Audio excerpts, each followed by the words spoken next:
2000 berapa? 2200 2200 guys. Yang nge-sell pada di top up guys. Halo guys, selamat sore. Kembali lagi dengan ngobrolin berita forex dan komoditi. Masih bersama narasumber ganteng kita, Mr. Didi. Gimana kabarnya? Selamat sore, baik-baik saja. Agak pusing hari ini. Agak pusing kenapa? Melihat polanya SAU USD. Iya, itu kenapa dengan XAUUSD itu Pak Didi?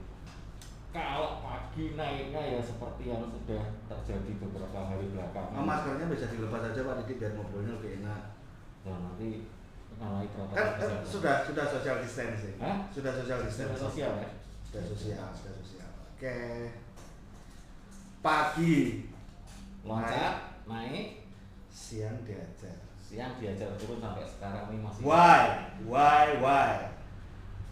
Kalau naiknya paginya ya masih mungkin follow sentimen hari sebelumnya ya. Masih berputar pada masalah tegangan geopolitik Amerika Cina, rencana stimulus fiskal sama coronavirus yang masih ya nambah-nambah terus aja. Cuman siangnya kok ada kejadian sepertinya banyak pelaku pasar itu kok istilahnya apa ya, taking profit apa ambil untung dulu, Ambil untung timnasnya. Mereka kayaknya kok antisipasi event FOMC yang Kamis dini hari. Kapan itu? Kamis dini hari. Dengan agenda Ya pembahasan masalah kebijakan moneternya. Itu berkaitan dengan stimulusnya itu enggak? Oh enggak, kalau stimulusnya yang fiskal kan dari Kongres, dari pemerintah. Oke. Kalau yang FOMC banyak kalangan sih mengharapkan akan mendapatkan petunjuk apakah kebijakan suku bunganya masih terus jalan di level yang sekarang, dalam artian suku bunganya masih rendah terus. Nah, itu rencana mau dipertahankan. Banyak yang optimis seperti itu. Itu mesti dipertahankan. Maka banyak yang sudah siap-siap melihat istilahnya apa, kebijakan yang mudah ya dari bank sentral. Nanti masih akan ditambah lagi dengan yang dari pemerintah yang kebijakan fiskal itu, yang bantuan langsung tunai. Nah, sekarang coba kita runtut nih, maksudnya gini. Ini logo dari hari Senin ya, udah opennya naik, terus ada kenaikan sampai puncaknya tadi pagi. Iya. Nah, itu seperti yang Mr. Didi tadi bilang, ada saling berkesinambungan antara masalah stimulus, masalah ketegangan US sama Cina. Terus ada lagi mungkin Corona. Oke. Nah, kenapa efeknya itu dengan ketiga sebab tadi itu bisa naik sedrastis itu? Bahkan minggu lalu kita pernah bahas kan. Minggu lalu kita pernah bahas bahwa kenaikannya ada efek dari stimulus dari Eropa juga. Nah, apakah itu berpengaruh juga sampai ke kenaikan hari ini? Ya, karena minggu ini itu mungkin lebih berpengaruh kepada USD-nya mungkin ya. Berpengaruh ke USD-nya. Jadi kalau sedikit mundur lagi, ceritanya adalah bantuan langsung tunai yang dari Kongres, yang dari pemerintah, yang bukan dari Fed ya. Itu selesai minggu ini, bulan inilah ya, bulan ini ya habisnya. Nah, itu sampai dengan hari bulan Kongres harus sepakat mau ngasih lagi bantuan berapa banyak sebenarnya, antara 1 juta atau 3 juta. Yang 1 juta itu usulannya Partai Republik atau Demokrat, salah satunya lah. Ya berarti kan nanti kalau memang ada lagi, lanjut lagi kan masih akan banyak lagi uang USD yang beredar gitu. Udah disampaikan minggu kemarin. Ya dari situ maka melihat USD-nya belum ada dorongan untuk menguat.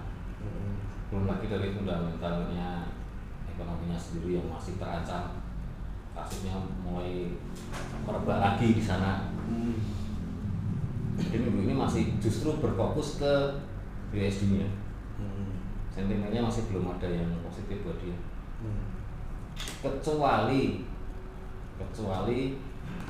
sedikit berbau teori konspirasi. Ada yang bilang hype yang tadi pagi itu sudah apa istilahnya? Market sudah mengantisipasi nanti bakal ada stimulus lagi kok, walaupun jumlahnya beda. Maksudnya stimulus fiskal dari Kongres, ya pasti akan ada bantuan tunai langsung lagi, terlepas dari jumlahnya berapa. Jadi harga sudah naik. Bentar. Maksudnya antisipasi itu para investor sudah membaca akan ada stimulus lagi. Terus dengan kebacanya arah itu mereka ISG-nya melemah. Rame-rame dia pada beli emas. Ya.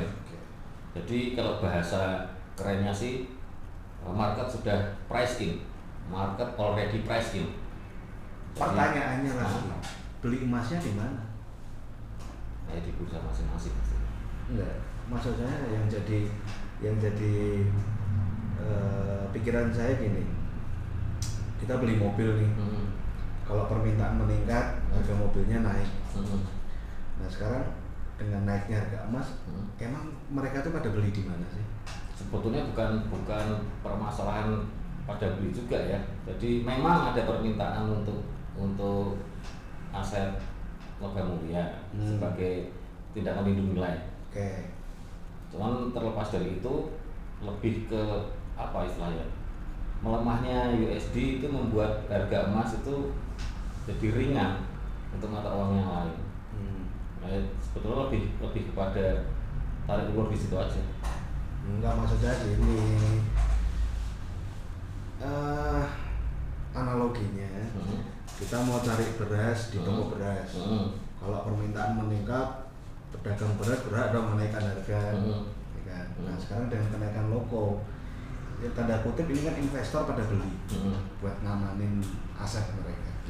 Mereka beli emas di mana? Apakah di toko emas? Apakah di kalau patri depan jalan? Kalau berita-beritanya sih lebih ke apa ya, surat-surat berharga yang berbasis emas sih sebetulnya. Jadi dari situ bukan dianggap istilahnya, rantainya ya mengarah harga emas memang. Itu berpengaruh ke harga emas sekarang gitu di bursa gitu ya. Di bursa. Terus setelah kenaikan tajam, siang ada koreksi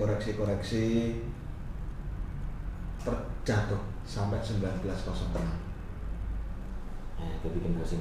Setelah break high, setelah bikin harga pagi-pagi bangunin orang lewat apa itu namanya itu jurus ampuh mangku bumi, jebret naik, siangnya langsung diturunin. Ya gimana ya, bikin orang panik juga kan itu. Naik duitnya nggak cukup di lock, tahu-taunya turun. Kenapa? Maksudnya alasan logisnya gimana Pak? Tahu-tahu bisa sampai turun gitu. Sebetulnya sudah sejak Senin ya, kemarin itu kalau dari bicara teknikal sih minggu-minggu ini memang harus ada koreksi kemarin. Kalau nggak salah sempat tulis gitu, cuman kapannya saya tidak bisa pastikan dari segi teknikal, karena dari segi teknis figuritis atasnya tidak terlalu jauh. Cuman kalau dari segi perilaku seperti yang tadi sempat disinggung, banyak sumber berita yang bilang ini aksi ambil untung, antisipasi berapa isinya. Mereka pagi pada beli, terus dijual. Meskipun mereka optimis, tetap nanti istilahnya apa? Optimis FOMC itu Kamis dini hari itu masih akan dovish.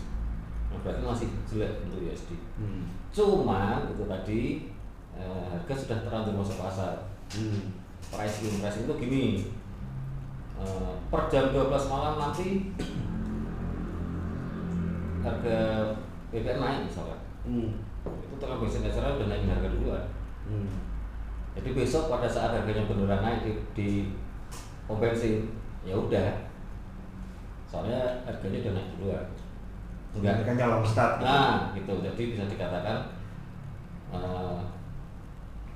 naiknya emas 2 atau 3 hari terakhir ini ya karena itu. Maka ada sebagian pelaku pasar, investor yang ngambil untung duluan. Masalah nanti ternyata ya masih lanjut lagi kebijakan suku bunga rendahnya atau malah mungkin ditambah dengan stimulus apa lagi, itu gampang lah nanti mereka masuk lagi ke emas. Tapi yang jelas mereka ambil untung dulu. Mereka akan masuk lagi ke emas, berarti masih bisa berpotensi buat tren kenaikan. Kembali, kalau saya sih belum melihat dukungan fundamental untuk istilahnya apa ya, balik arah, balik tren untuk emas bro. Lagi tiga faktor, stimulusnya masih ada di mana-mana, bukan cuma di Amerika, coronanya juga masih banyak amat. Terus ya masalah yang lain-lain, saya pikir kondisinya untuk mungkin ada yang bilang tidak berhubungan dengan ekonomi, tapi ketegangan geopolitik Cina Amerika juga sangat-sangat berpengaruh. Kapan selesainya tuh mereka berantem? Aduh, itu yang agak susah. Saya lagi suka berantem sekalian kok, jadi selesai. Ya kalau orang berantem kan sekalian pukul-pukulan kelawan gitu. Kalau cuma saling gertak. Saling gertak gitu kan pasar yang pusing. Nah, pusingnya pasar ya biasanya larinya ke emas. Ada juga biasanya larinya ke sekolah burger, cuman kayaknya mereka yieldnya lagi jelek. Jadi ya otomatis ya US-nya jelek, yieldnya jelek ya larinya kemana lagi kalau ada. Berarti tetap masih jadi primadona sendiri ya? Masih jadi primadona sendiri. Apalagi di tengah pandemi seperti ini. Ya. Pada nggak jalan. Terlepas dari sore ini ada berita apa itu perusahaan namanya Moderna atau apa itu katanya kok melakukan tes tahap 3 untuk vaksinnya. Udah mau selesai kan? Udah mau selesai, hasilnya belum tahu. Terlepas dari itu, oke lah kita bicara itu mungkin nanti berhasil, tapi akan dipasarkan atau akan beredar kapan kan kita juga belum tahu pasti. Sementara kasus di Amerika sendiri masih terus nambah, terus menanjak. Kira-kira sampai berapa mas naiknya? Ini pertanyaan yang susah. Loh, kan wajar kalau saya cuma bertanya kira-kira sampai berapa. Kalau ditanya kira-kira, saya akan mencoba pegangan pada Tanikal. Oke. Tanikal itu dari tahun berapa ya? 680-an. Jadi QE pertama 2008 kalau nggak salah. 2008. QE pertama 2008, harga emas tembus di atas 1000 pertama kali, kemudian berkoreksi sampai di bawah 1000 itu 680-an. Dan itu koreksi terendah terakhir. Terus kali terus sampai 1920 2011. Itu ya. Kira-kira waktu kenaikan itu berarti dari 680 ke 1920 kira-kira ada apa itu? Itu QE Amerika. Di Amerika. 3 atau 4 seri gitu. Yang bikin naik sedrastis itu ya. Lanjut terus. Nah dari titik puncak 1920 terkoreksi terus sampai terendah itu 1047 kalau nggak salah. 2014-2015 ya. Nah kalau kita pakai teknikal tarik Fibonacci, turunnya itu ke 1047 itu kecantol di garis 1061,8 kalau nariknya dari bawah ke atas ya, dari 680 ke 900. 61,8. Nah itu turun mulai dari titik situ Mas perlahan-lahan rambat naik sampai tadi pagi 1981. Jadi dengan asumsi dari 680 naik ke 1920 terkoreksi 61,8 atau kalau nariknya dari atas ke bawah ya 32%, naik lagi. Ya saya sih beranggapan naiknya ini sejumlah naiknya yang 680 ke 1920. Oke. Berapa? Nah, 2000-an lebih. 2000 guys. 2000-an lebih. 2000 berapa? 2200-an. 2.200 guys. Saya Yang nge-sell pada di top up guys. cuman Ya itu kan harus ada teknika itu lebih benar sih. Ada juga orang yang pakai teknika lain cuman menarik garis dari turunnya 1920 ke 1047 yang 2015. Itu di atas 100% itu ada 1,61% itu di 2100 belasan lah. Ya intinya maka 2000 masih sering disebut banyak orang sih. Entah analis luar, entah analis dalam, maka 2000 masih sering disebut orang. Cuman kalau saya coba aja pakai yang sederhana dan tidak terlalu jauh. Ya itu kan sebatas teknikal Fibonacci itu kan. Mungkin saya pakai ini aja support resisten yang mingguan atau bulanan aja, itu di atas sebelum angka 2000 itu ada angka hari ini harusnya 1980-an itu mungkin sudah cukup capek mestinya hari ini. Kalau tembus ya nggak jauh-jauh dari angka 2000, 2003, 2000 lah.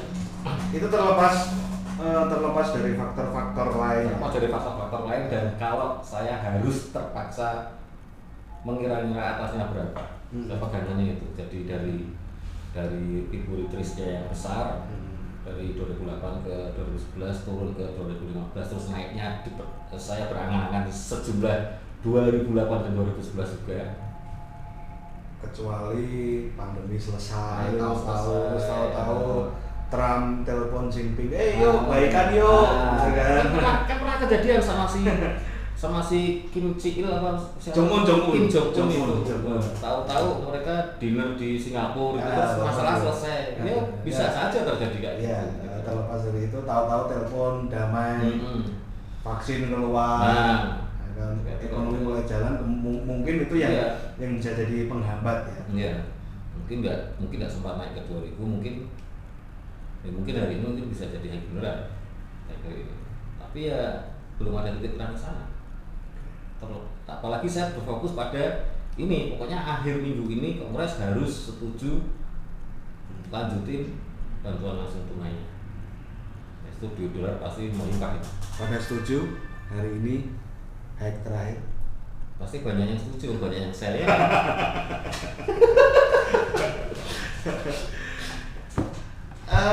Selain faktor itu semua Pak Didi, mungkin ada sumber data lain nggak yang kira-kira jadi acuan kemungkinan faktor-faktor lain lah, faktor non teknis di luar itu semua lah, yang bisa jadi penghambat atau mungkin penunjang harga emas ini? Apa ya, saya agak pusing juga sama polanya si Donald itu. Mungkin ya karena dia tuh mau, ini kan sama pemilu nih. Ya. Dia lagi Nah, sorry, ngomong-ngomong masalah pemilu, saya kemarin sempat baca satu teori konspirasinya. Lagi musim kan nih teori konspirasi. Dia di voting kalah. Bukan di voting, di apa? Survei ya. Surveinya dia kalah. Nah, hubungan kerasnya dia sama Cina itu seolah-olah tuh dia pengen cuma nunjukin bahwa ini gue berani nih sama Jinping. Dia cuma mau meyakinkan rakyatnya lawan Cina siapa takut, tutup deh kedutaan. Nah, ada apa namanya rumor-rumor seperti itu. Gimana? Ya kalau lihat dari polanya kan sama saja sebetulnya dengan yang pemilu pertama pas dia menang. Dia modal dia kan nasionalisme. Ya. Amerika dia game segala macam lah. Ya dia mau ulang lagi. Dia mau ulang lagi tapi dengan target atau objek yang beda. Kalau dulu kan perbatasan Meksiko lah segala macam gitu kan. Ini Cina. Tapi ya yang agak aneh, dia istilahnya apa ya? Dia saling gertak gitu segala macam, tapi dia masih komitmen pada kesepakatan tahap 1 yang tarif perdagangan itu dengan Cina. Cuma gertak tapi nurut itu maksudnya. Ya dia alasannya kan akan tetap mematuhi kesepakatan yang sudah terjadi. Alasannya. Sementara kalau saya membayangkan, ya mungkin beda levelnya. Kalau saya jadi Trump, kalau saya udah mau istilahnya udah mau perang, udah mau berantem. Kemarin sepakat apa ya gue lupain. Berantem aja. Kemarin kan sudah sepakat, ngapain emang? Kan aneh kan? Gitu. Ya memang ada sebagian orang yang mempercayai bahwa ini polanya Donald ini ya untuk ngatrol apa ya, popularitas dia sama apa sih bahasanya yang nilai coblos itu apa sih namanya? Ya popularitas. Itu dia ingin mengulang lagi dengan model yang sama yaitu nasionalisme. Oke. Demikian obrolan bersama Mr. Didi. Semoga bisa menjadi pencerahan buat kita semua. Dan selalu nantikan perbincangan hangat kita guys. Mungkin ke depan kita bisa bahas lebih lagi. Tetap bersama ngobrolin berita forex dan komoditi. Bye.